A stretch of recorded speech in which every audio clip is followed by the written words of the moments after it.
Assalamu alaikum bandiraɓe hettiyankoɓe yeɓeyankoɓe ayaw Pindi TV bisimilla mon e roɓɓindu jayndeli moɗon weltare min dañi huccide e moon oɗo subaka talata hannde ko wiɗon tan yo Allah waɗanen jaam goto fo salminama e inde ko noon manama e jettoɗe serenɓe men jejjita kay lawol gotol calminama juura berta juuɗe ñaga duwaw yupo e Sénégal e aduna o foof ha oɗo mboros wawa hollude en caggal jaam duumo e nder leydi meɗen Sénégal no subaka fo banimon debbo Aissata Ndiaye ne wonne banum gorko Amadou Moussa bisimilla ma mbani mba debbo pullo mi salminima mi salmitimama e subaka talata moƴƴo malaɗo o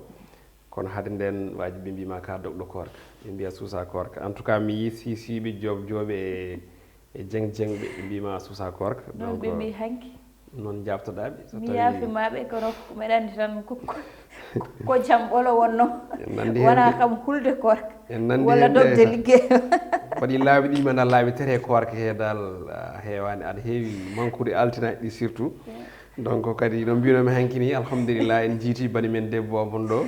cellal duumigal tigui o ardi e coftal sikki ala Aissata ko ɗin konnguɗi calminirten dennangal hettiyankoɓe men e yeeɓiyankoɓe men wonɓe e nder kamɓe bollidi Sénégal eɗen mbiyaɓe kadi assalamu aleykum wa rahmatullahi taala wa barakatuh. Waleykum salam wa rahmatullah ko ɓuuri tengtude hannde Aissata ne wayno ko ɗum faandu almudo koko irtodiri jande meɗen kala moni kala hannde ɗo tolni ko ɗon nayori noon tigui jayde le quotidien udditidama ko noon tigui nden ɗon wi ko poɗɗe ɗe moƴƴani komi mbiyata fo médicament kañum de woni oɗo saaha ko jokki nadde leydi meɗen Sénégal e won tum noon ɓe mbi tan de caggal ɗen poɗɗe naggonoɗe toon to leygal Padoua ngol lawol kadi ne wayno ɓeɓe ganduɗa ko duwan leydi meɗen Sénégal keeɓi nanggude e oɗo week-end kadi ko hono ɗen ɗon poɗɗe ɗin konnguli jaajine tawe e hello nayyi e nden jayde le quotidien vox populi ko wi nden ari koye jangde gam tigui duttal jangde matinide ko wiyete ko hono école aji publique e mbadi sembude ndi andirno guila dawadari ɓe koliti wonde de leydi men Sénégal e oɗo saaha hannde alay saago heeɓa ko tolni e ujunnaji jeetati temedde jeeɗiɗo tawi ko enseignant fodɓe kay ha joni waɗede recruté woni ƴettede nde ɗo hitande gonɗen temedde tato walla mbiyen ujunnaji tata e temedde jeeɗiɗo ɓe koliti wonde ɗum noon de rewnete koto banggue voie concours heddiɓe noon ko tolni ujunere nde ɗum ɗon ko laamu ngu wino ina ƴetta ɓe ganduɗa kañumen goni jangguinoɓe on tuma noon ɓe mbi tan de gam ha joni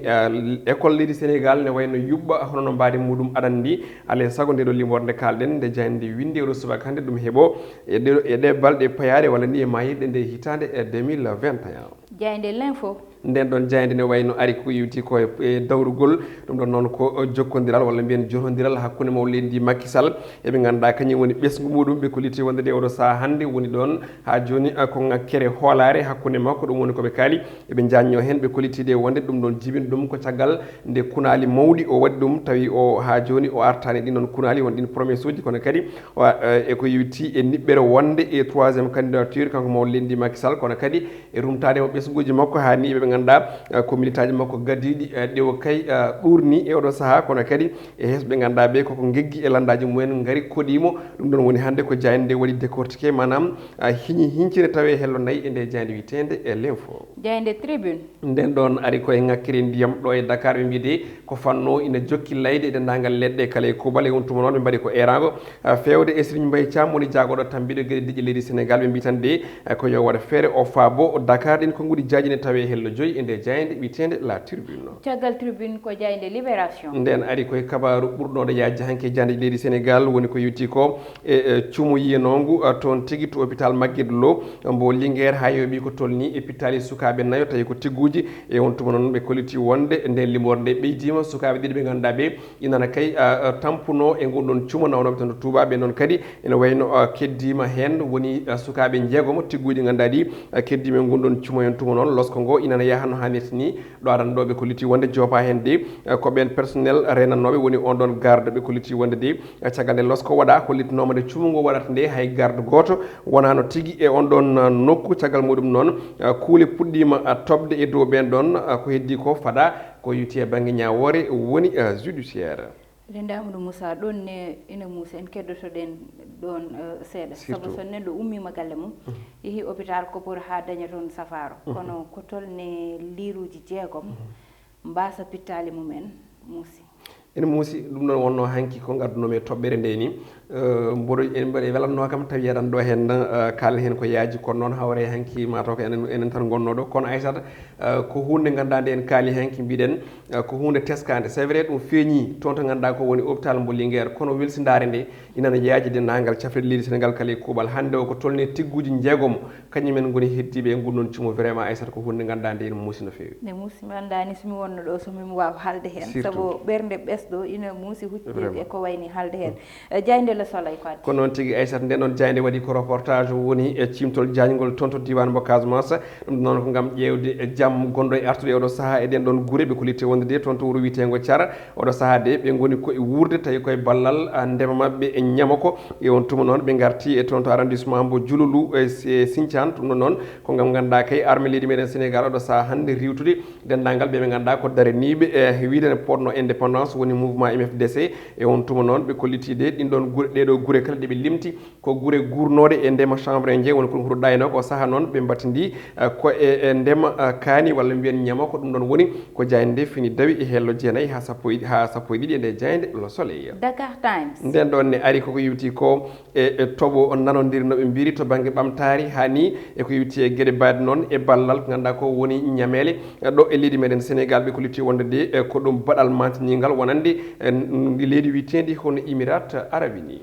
caggal Dakar Times ko Diaynde Rewmi nden ne ari ko yewti nanggal kesal ko fate banggue hono koɗo huuro ɗayna ko ɓe gaari koye ɓeeto ɓe kolliti wonde de walla ɗen poɗɗe ɗe moƴƴani ɓe kolliti wonde valeur de manam tan so qimama e kalis meɗen CFA ma won 37 millions e ɗen koppeje ɗe ñamaten woni CFA. Diaynde coftal balle stade uddata dama hono no kala subaka e oɗo ñalawma hande ɓe garti koye Ligue des Champions demi final aller woni match ji jahal ɗi match hande o hande ma wat tigi mbiyen match goto hakkude Real de Madrid e Chelsea mbo Edouard Mendy ɓe kolliti wonde de oɗo saaha hande ko ɗum match paɗaɗo no fewi haysono tawi yimɓe hewɓe gaddi hen ko guuɗi ko wayno Zidane kono kadi ko wayno Thomas Tuchel moni kala inana haala no yiiri kippu goɗɗon kono aɗum koɓe garti caggal lebbi jeegom ko wayri fettude football nde o gagni hono Ibrahima Niane ɓe kolliti de kanko on ɓiɗo Sénégal najo o arti e terrain ɗi gam ka joni hebde placement ko toon to Metz kono kadi hebde placement ko ɗo équipe guendijo leydi Sénégal ne woni Aissata ko ɗum ɗo wonno ko tongude ne kelle gadane oɗo subaka noon tigui Amadou Moussa haɗen diwde Diaynde stade coftal ɓalli tan ko wiide tan beele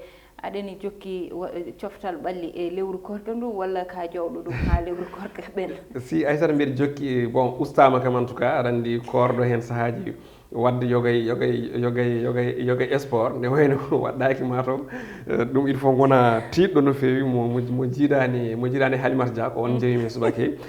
il faut tiiɗa dal donc noon eɗen mbaɗa kala subaka machallah e tirmaji tan kono wona dogde kam Aissata waɓe no caat fo kañumen jowi ha korka ɓenna sosoɓe memata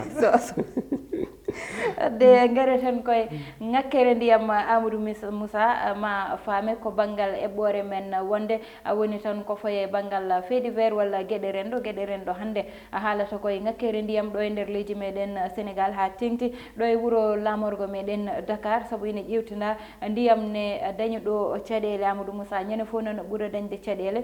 tene ne sikka tan ɗeɗon caɗele Amadou Moussa ko yeeso fayi ko fani ɗum yeeso woni ñande fof immeuble uji nana mahe yimɓe ɓe nana ɓeydito te ko way noon te kala ɗo neɗɗo woni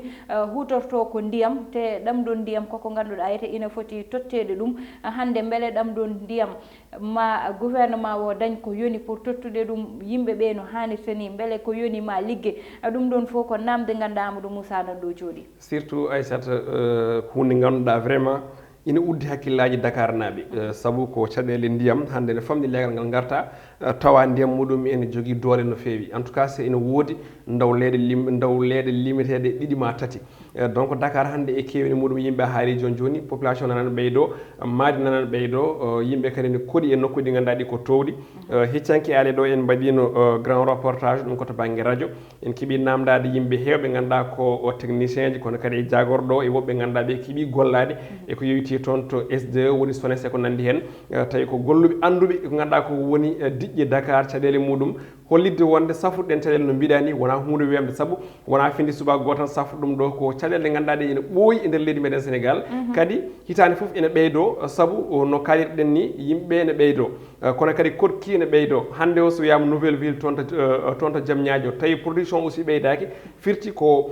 Dakar waɗatno consommé ko kono kadi huunde e Dakar faati baŋnge goɗɗo ko ɗo ko même consommation kadi aussi on consommation ɓeydata kono kadi on production ko gooto ɗum jeyi sababu noon hunde ngan kadi won galle ɗi ngannduɗaa en jehi ɓen ɗon ɓe kolliti ko ndiyam arata ko à partir de 2 heures 3 heures 4 heures aɗa jooɗi e lewru korka aɗa dawa aɗa yiɗɗa kadi aɗa yiɗi foftade mais il faut paɗa ndiyam ɗam ha ara saabu holɗum koye korka wona saabu holɗum koye saaha mboros covid 19 wona donc ɗum caɗele mawɗe haysono tawi e konngudi jagorɗo nde namdiɗen nde holliti wonde caɗele ɗe ma gusto ko famɗi fof ɗo henna walla ko tardi fof ɗo e 20 lewru mai jeeyi sababu noon ɓe mbi ko usine KMS 3 woni Kër Momar Sarr 3 gonɗo e fewnere oɗo saaha hannde gasi ɓe goni koye lawƴi tiwoji ɗi ndiyam ɗam ari ha toon to Diamniadio donc ɗo e le 20 no ɓe mbiri plus tard inchallah ma ɗum manam ma caɗele ɗe cafro kadi ɗin konngudi technique ɗum mbiyeten hono Fadiel Bal mo ganduɗa kam ko technicien toon to KMS 3 ene namdoɗenmo nde ko ɗum woni ko haali kono haysata ɗo e waari fof kam eɗen gandi noɓe kaliri ni aɗa faama wonde on usine goto wawa ñawdude caɗele ndiyam Dakar sabu wona Dakar tan jeeyi yidde wiide ko keewede yimɓeɓe machallah ene heewi ɓe mbi tan de fandare nde foti wonde walla caɗele ɗe poti gasde ko usine manam ceggowo ndiyam gueeƴi watta ɗum belɗam alay saago on ɗon usine daro kono kadi force uji Dakar ɗi gase mbawa yaltinde ndiyam ko wiyete ndiyam belɗam e on tuma ɗeɗo caɗele gonɗaɗe ɗe cafro Aissata ko wawi wonde fof kam Amadou Moussa Dakar kam wona manquede mum ndiyam woni ɗo saabu ko ɗo ganduɗa yete mataw ndiyam woɗɗani ko ganduɗa no wawi waɗede fof ndiyam yaltat Dakar ɗo yete Sara place de l'indépendance wiya ko saɗa asa hay haadema yettade 3 métre tawata ko ndiyam yalti wadde noon ndiɗon leydi so dañi caɗele ndiyam hande mataw ko banggal technologie o woni ko manque no fewi te ngal ɗon banggal foti ƴewtede hande Amadou Moussa kadi ine waɗi goɗɗum woni ɓe ganda kotta koye immeuble uji yimɓe gara neɗɗo ara maha immeuble waɗani hen condition ji poddi yaadude hen ndi foof woni wadde feere ha hoɗoɓe hen ɓe kam ina daña ndiyam woni wadde dow citerne uji ganduɗa yete ma yimɓe galle ɓe dañ ndiyam no hannirta ni kono ɓe mahat tan ɓe goppa jiya hoɗɓe deuxiéme guila hoɗɓe deuxiéme dañi caɗele dañde ndiyam Amadou Moussa tawa noon hoɗɓe troisiéme walla hoɗɓe quatriéme ɓen kam jiyata ni ndiyam jiyata ko jiiloyo charrette aji ndiyam gadda ene ngabbina ɗum ɗon ne muusi te goto fof so lewru ma yi yaltina kalis mum yoɓa ɗum ɗon ne ko ganduɗa ete contrôle ganduɗa ne foti waɗede galleji ɗi ganduɗa hoɗama hande yimɓe ne koɗi hen ene donki dañde ndiyam saabu hande so ndiyam ngabbi 3 heures en 2 heures mbiɗani Amadou Moussa 3 heures minen ɗumin koɗi ɗo ndiyam ngabbata ko 3 heures 5 heures ndiyam ɗam arita aɗan ɗum ɗon ne muusi hande mbalata ko ƴogde e korka ka ko noon mbaɗita enchaîné sa yeehi ha hankkadi a ɗum ndi no wiyete kadi a hejjima ha paari ko noon continuita jooɗoɗa paɗa ha heure ma liggey yonta jaaha aɗandi ɗon ɗoygol ala ɗon foftere ala ɗon Amadou Moussa te neɗɗo ne sohli ɗoygol ne sohli foftere so yeehi noon ha dañde ndiyam musiri noon te so lewru ma e yimɓe joɓoya facture aji mumen ko way noon ne foti ƴewtede aɗa andi pour ko no kewi wiide ni il faut kamɓe laamu ngu ɓe kalan ɓesguji ɗi gonga kono noon won gongaji ɗi ganduɗa ɗi en donki hen keɓɗi woni safude caɗele ndiyam Dakar e mbaɗi kuuɓal to banggue ndiyam jarteɗam kono kadi e safude caɗele inondation e saaha ndungu e safrude caɗele ko wiyete ko ɓitti otoji woni ko ganduɗa ko woni embouteillage o ɗeɗo toɓɓe tati hande Aissata en donki dañde laamu joguigu ha joni hono yarlitigu haalande ɓesguji ɗi gonga gonɗo hen o heddi ko won peeje ne poti waɗede no mbiɗen ni won kadi peeje ɗe ganduɗa ɗe mbaɗama kono noon caggal muɗum ɗen ɗon peeje ndewidaka saabu won force uji kewɗi nanɗo e Dakar hande Aissata koɗi guddaɗi tawi jeeyi on sababu koɗi gonti lamɗam foof noon kono mbiɗa ni ko kaɓirɗe ɗe poɗɗe yadude hen ɗe mbaɗaka woni ha joni e technologie o hono no wayi ɓamtade ni saabu en jii oɗo saaha usine mo ganduɗa ina mahe toon to Mamel usine o tambi ɗum ko ɓen japonais ji gam siɓade ndiyam gueƴi ɗam watta ɗum belɗam e on tuma tawta e production o gummoto toon to Lac de Guiers e toon to Kër Momar Sarr 3 e on tuma Dakar heeɓa ko yiiɗi ko kono hay ɗum eɗen ɗamini vraiment wona ndiyam keɓotoƴam e kala saha saabu no mbiɗa ni won leeɗe kamɓe technicien ɗiɓe kaali wonde ko montagne uji kono kadi non seulement tan ko montagne uji kadi kono yimɓe kadi aussi ngabbini woni immeuble uji mumen kadi condition ngaji ɗi ne wayno mbawa on ɗon pression wawa ngabbude ha dow ha deuxiéme troisiéme quatriéme ha cinquiéme ha ni e septiéme étage donc noon ko ɗum caɗele mawɗe hande vraiment mo ɓesguji leydi Sénégal guuri ha tengti e hoɗɓe ɗo e lambar ngo Dakar kadi ɗum ɗon mbiɗa sikki hannde gila dawa dawi manam gila indépendance ha hannde kala garɗo ina eto wiide ɗo e hitande naggam ɗo e lewru naggam ene safra tawi ha jomum ummoɗo tawi nden saɗen kadi aussi ko manam koko ɓeydi wadde mbimi haalande ɓesguji ɗi gonga ko ɗum woni ko jojjiɗo hen wiide carrément Dakar wawa hebde wawa ɗomɗidde ndiyam cohloɗam ɗam ko seeɗa seeɗa tan yimɓe mbawa ha joni wuurdu noon Aissata